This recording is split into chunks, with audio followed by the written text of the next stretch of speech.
Hello viewers, మనం ఇది present tense గురించి మాట్లాడుకునే క్లాస్. మనం ఆల్రెడీ 6 వర్బ్ ఫామ్స్లో ఇన్ఫినిటివ్, తర్వాత ఫైనైట్స్ 3, తర్వాత పార్టిసిపల్స్ 2, మొత్తం 6. ఇన్ఫినిటివ్ గురించి ఆల్రెడీ డిస్కస్ చేసాం. ఇప్పుడు ఫైనైట్స్లో 2 కనిపిస్తున్నాయి మనకు ప్రజెంట్ టెన్స్లో. 2 ప్రజెంట్ టెన్స్లు కనిపిస్తున్నాయి. Take, takes, sing, sings. వీటిని ఎలా వాడాలి అనే దాని గురించి కూడా ముందు క్లాస్లో డిస్కస్ చేశాం. ఈ క్లాస్లో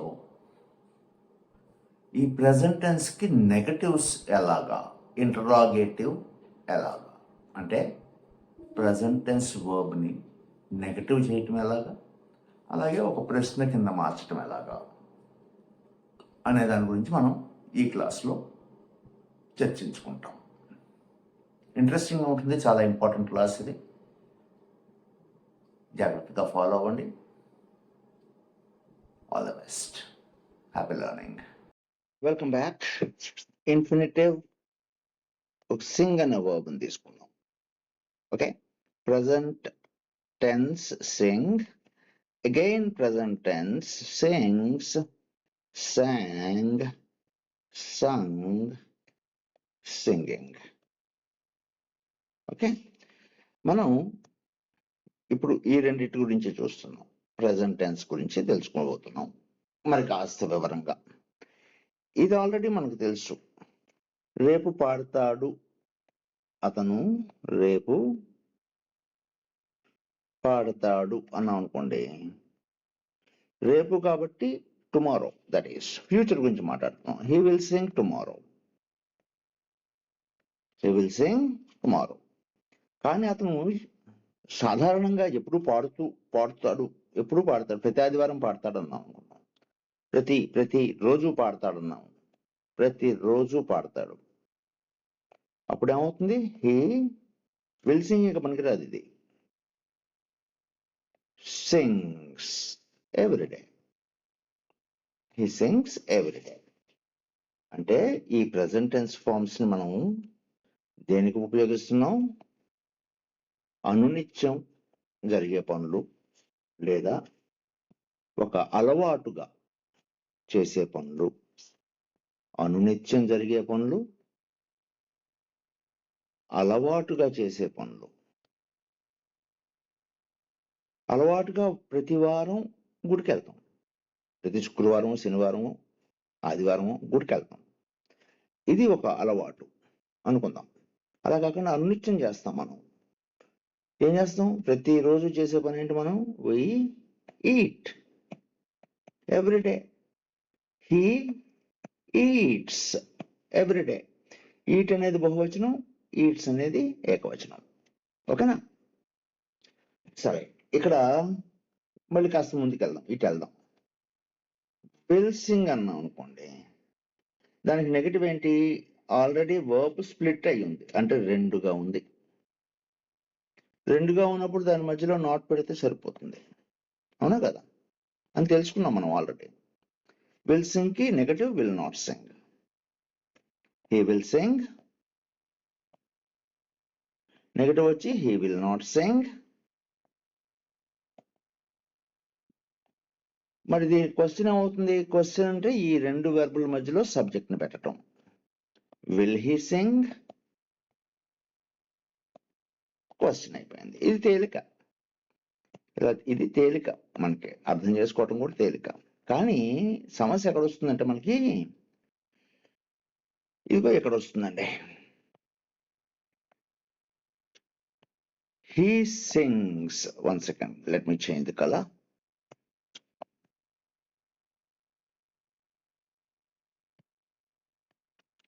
హీ సింగ్స్ అన్నాం అనుకోండి, ఇక్కడ వర్బ్ ఒక్కటే ఉంది, రెండుగా లేదు, ఒక్కటే ఉంది. దీన్ని మరి నెగటివ్ చేయాలంటే హీ సింగ్స్ నాట్ అంటే తప్పు, అలా అనకూడదు. Sings not, he not sings కూడా తప్పే. మరి ఏంటి దీనికి ఏం చేయాలి? ఇలాంటి వాటికి అంటే ఇక్కడ ఒక నెగటివ్ కి ఇంటరాగేటివ్ కి ఉపయోగపడే ఇంకో వర్బ్ రాస్తున్నాను, జాగ్రత్తగా గమనించండి, చాలా ఇంపార్టెంట్. నేను ఇక్కడ డూ రాస్తున్నా. Do, do, does, did, done, doing. Okay, they Singh everyday. ఇది వాక్యం. ఇప్పుడు నెగటివ్ చేయాలి. ఏం చేయాలి? సింగ్ అనేది ప్రెసెంట్ టెన్స్ లో ఉంది, అవునా? ఈ సింగ్ ని మనం స్ప్లిట్ చేయాలి, అంటే రెండు కింద విడగొట్టాలి. ఎలా విడగొడతాం? ఇదిగో దీని సహాయం తీసుకుంటాం. ఈ డూ ఉంది చూసారండి, అది రాస్తాం, ఆ తర్వాత ఇక్కడ సింగ్ రాస్తాం. హలో, ఇది సింగే, ఇది సింగే, కానీ తేడా తెలుస్తుందా మీకు? ఈ సింగ్ ఏమో ప్రెసెంట్ టెన్స్ సింగ్, ఫైనైట్. దీన్ని విడగొట్టినప్పుడు ఈ డూ ఫైనైట్ అయింది. రెండు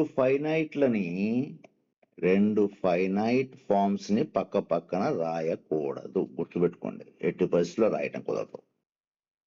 two finites together, no way. So sing ని ఏం చేసాం? డూ సింగ్ అని చేసాం, విడగొట్టేసాం. ఇప్పుడు మనకి తేలికే కదా నెగటివ్ రాయటం. They do not sing. Simple. They do not sing everyday. అర్థమవుతుందండి? They do not sing everyday. మరి సింగ్స్కి ఏం చేద్దాం? ఒకసారి మీరు ఆలోచించండి. హీ సింగ్స్ ఎవ్రీడే అనుకున్నాం అనుకోండి. He sings everyday. సింగ్స్ ఇక్కడ ఉంది, దీన్ని నెగటివ్ రాయాలి. నెగటివ్ రాయాలంటే ఈ వర్బ్ రెండుగా ఉండాలి, విడగొట్టు ఉండాలి, స్ప్లిట్ అయి ఉండాలి. దీన్ని స్ప్లిట్ చేయాలంటే ఏం చేయాలి? ఇప్పుడు ఇంతకు ముందు దీనికేమో డూ సింగ్ అని రాసాం, ఇప్పుడు సింగ్స్ కి ఏం చేద్దాం చెప్పండి? డస్ సింగ్. సో ఈ వాక్యాన్ని ఇలా రాద్దాం. He does Singh everyday. First step. ఇది ఫస్ట్ స్టెప్. ఇప్పుడు నెగటివ్ రాద్దాం. నెగటివ్ ఏమైంది? ఆల్రెడీ వర్బ్ విడిపోయింది కదా రెండుగా. ఇప్పుడు simple. He does not sing everyday. Simple. ఇప్పుడు క్వశ్చన్ చేయడం కూడా తేలికే కదా. ఈ డస్ సింగ్ అని తెలిసిన తర్వాత క్వశ్చన్ రాయడం కూడా తేలికే కదా. ఏం చేయాలి? ఈ డస్ సింగ్ మధ్యలో ఈ హీని తీసుకొచ్చి పెట్టాలి. Does he Singh everyday? చాలా మంది మనం డస్ సింగ్స్ అని చెప్తూ ఉంటాం అలవాట్లో. డస్ సింగ్స్ అనేది చెప్పకూడదు, ఎందుకని డస్ అనేది ఫైనైట్, సింగ్స్ అనేది కూడా ఫైనైటే. చూడండి, రెండు ఫైనైట్లు పక్క పక్కన ఉండే అవకాశమే లేదు. ఒక ఫైనైట్ రాసిన తర్వాత ఉండేది నాన్ ఫైనైట్ ఫామ్ మాత్రమే అయి ఉండాలి.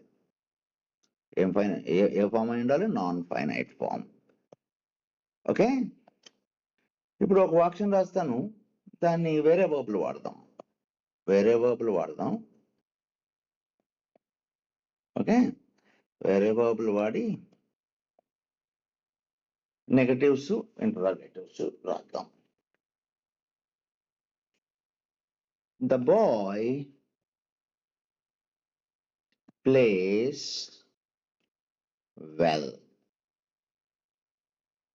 ప్లేస్ అని రాశాను. ఈ ప్లేస్ ఎక్కడ వస్తుందండి? ఇక్కడ మొత్తం 6 ఫార్మ్స్ రాద్దాం. Play, place, played, playing. Place ఎక్కడ ఉంది? ఇక్కడ ఉంది. ఇదిగోండి, ఇక్కడ ఉంది. మరి దీన్ని నెగటివ్ రాయాలంటే ఈ ప్లేస్ని ఏం చేయాలి? విడగొట్టాలి, రెండుగా చేయాలి, చీల్చాలి. చీల్చేటప్పుడు ఈ ప్లేస్ సింగులర్ కాబట్టి డస్ వాడతాం. డస్. ఈ డస్ తర్వాత ఏది రాయాలి? ఇదిగో ఇక్కడ ఉన్న ఇన్ఫినిటివ్ ఫామ్ రాయాలి, డస్ ప్లే. ఇప్పుడు నెగటివ్ రాసేయచ్చు. Simple. The boy does not play well. మరి క్వశ్చన్ ఇదిగోండి, డస్ ప్లే ఉంది కదా మనకి, దీని మధ్యలో సబ్జెక్ట్ పెట్టాలి. ఇక్కడ సబ్జెక్ట్ ఏది? The boy. Does the boy play well?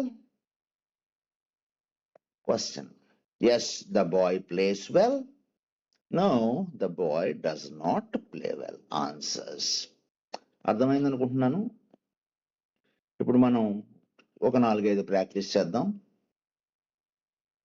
Okay, 4-5 practice చేద్దాం. ఇక్కడ నేనేమి ఇంకా ఈ 6 ఫార్మ్స్ రాయదలుచుకోలేదు ప్రస్తుతానికి. వాక్యం రాస్తాను, వాక్యం నుంచి మనం అనలైజ్ చేద్దాం. ఓకేనా?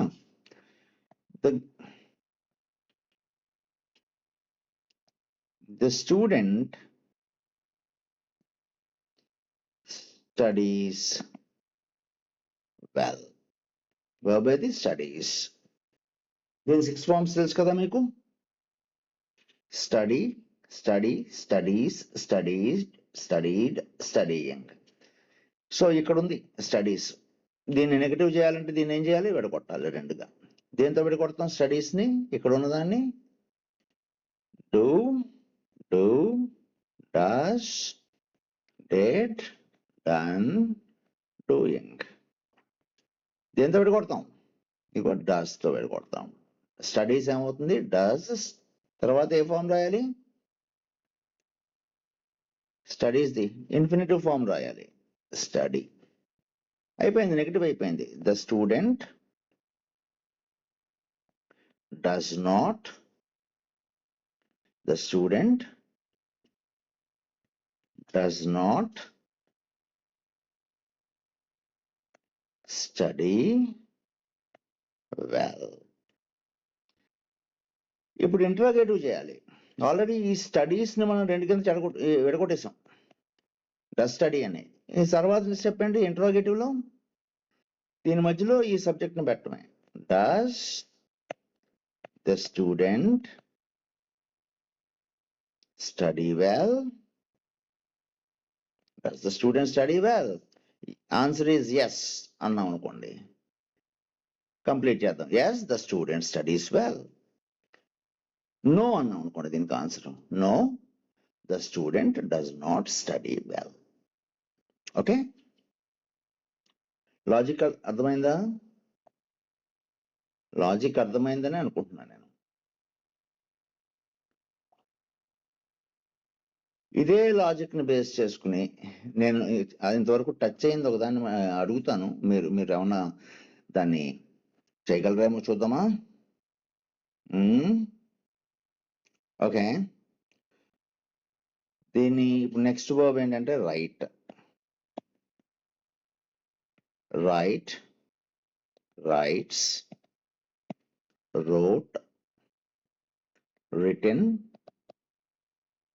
writing. ఓకే, రైట్ నెగటివ్ ఏంటంటే దీన్ని ఎలా విడకూడదాం?